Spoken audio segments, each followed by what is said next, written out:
Hello साथियों, class 10 में हम आज क्वेश्चन नंबर 20 जो प्रायिकता का ऐसा मानिए सेकंड लास्ट ही क्वेश्चन है। तो क्वेश्चन इस प्रकार है, आपके सामने लिखा हुआ है। मान लीजिए कि आप एक पासे को आकृति में यानी इस आकृति में दर्शाए गए आयताकार क्षेत्र में यादृच्छ रूप से यानी कि रैंडमली रूप से गिराते, तो इसकी प्रायिकता बतानी है कि पासा जो है 1 मीटर व्यास वाले वृत्त के अंदर गिरे। ठीक है ना।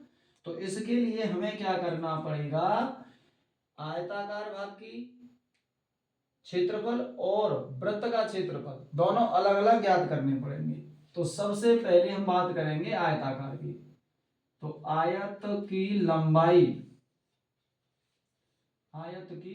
लंबाई चूंकि क्षेत्र आयत का क्षेत्रफल निकालेंगे तो हमें लंबाई चौड़ाई चाहिए। तो लंबाई कितनी है, 3 मीटर। आयत की चौड़ाई चौड़ाई कितनी है, 2 मीटर। इसलिए आयत का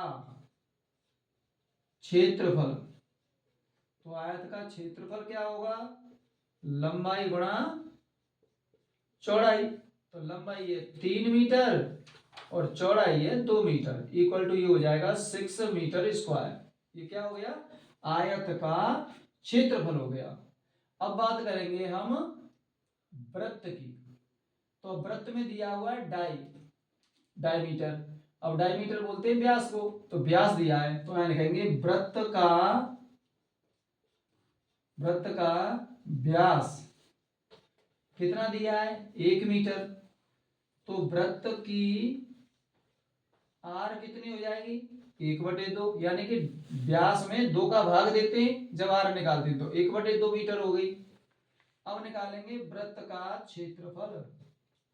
वृत्त का क्षेत्रफल, तो वृत्त का क्षेत्रफल क्या होता है, पाई आर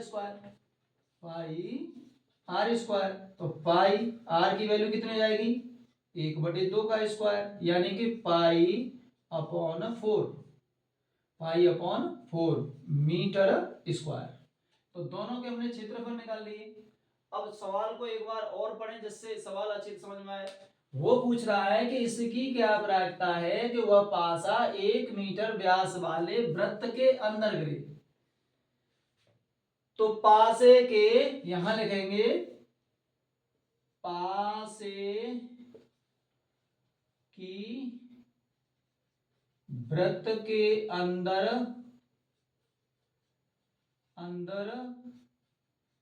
गिरने की प्रायिकता। क्या हो जाएगी, अरे वृत्त किसके अंदर है, आयत के अंदर। तो टोटल संभावना क्या हो गई, आयत का क्षेत्रफल हो गई यानी 6। अब हमारे पास क्या बचा, हमें वृत्त के अंदर पासा गिराना है। तो अब वृत्त कहाँ आएगा, वृत्त का क्षेत्रफल ऊपर आ जाएगा। तो ये हो जाएगा पाई/4 × 6 यानी कि पाई/24। प्रश्न नंबर है 21 और 21वां प्रश्न है आपके सामने। 144 बॉल पेनों के समूह में, मतलब 144 किसी विक्रेता के पास बॉल पेन है और उनमें से 20 बॉल पेन खराब है, शेष अच्छे हैं। तो सबसे पहले यहां लिखेंगे कुल पेनों की संख्या। कुल पेन कितने, 144। अब लिखेंगे खराब पेन। तो खराब पेन कितने दे रखे हैं उसने, 20। तो अच्छे पेन कितने हो जाएंगे बेटा, अच्छे पेन अगर खराब पेनों को टोटल पेनों में से घटा देंगे तो ये बचे 124। अच्छा जी। अब यहाँ है, आप वही पेन खरीदना चाहेंगे जो अच्छा हो, परंतु खराब पेन आप खरीदना नहीं चाहेंगे। अब यही प्रश्न है, आप वह पेन खरीदेंगे तो आप वही तो पेन खरीदेंगे जो अच्छा हो। तो इसका मतलब हो गया क्वेश्चन नंबर 1। तो क्वेश्चन नंबर 1 का मतलब हो गया अच्छा पेन खरीदने की प्रायिकता। अच्छा पेन खरीदने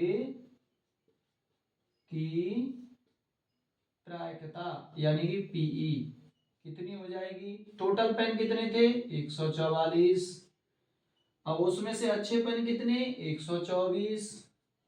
बस इसे हल कर लें आप। तो इसे ऐसे टेबल से ऐसे गिनती से काटें जिससे दोनों संख्या में उसका भाग चला जाए। तो मैं देखता हूं यहाँ 4 से काटेंगे। 4 तिया 12, 4 एकन 4 और 4 तिया 12, 4 छिके 24। ये हो गया 31/36। ठीक है साहब, ये हो गई अच्छा पेन खरीदने की प्रायिकता, यानी कि आप वह पेन तभी खरीदेंगे जब वो अच्छा पेन निकलेगा। अब बात इसी के आधार पर करेंगे क्वेश्चन नंबर दूसरा। आप पेन नहीं खरीदेंगे, आप तभी तो पेन नहीं खरीदेंगे जब पेन खराब होगा। खराब पेन आप नहीं खरीदेंगे, तो यहां लिखेंगे खराब पेन खरीदने की प्रायिकता। तो इसका मतलब इसको उल्टा कर देंगे, ये हो जाएगी पीई डैश। तो पीई डैश का मतलब क्या हो गया कि पीई डैश जब किसी की निकालते हैं तो उसे एक में से पीई घटा देंगे। तो हमारे पास पीई कितनी आई है? 31/36। तो इसे पी डैश बोलेंगे। पेन न खरीदने की या खराब पेन निकलने की संभावना यही होगी। तो 36 एकन 36 में से 31 गए तो कितने बचे? 5/36। तो ये आपका क्वेश्चन हो गया। कल हम कराएंगे आपको 22वां क्वेश्चन, और जो शेष प्रश्न बच रहे हैं वो कल हम करा देंगे। इसके साथ ही ये चैप्टर खत्म हो जाएगा।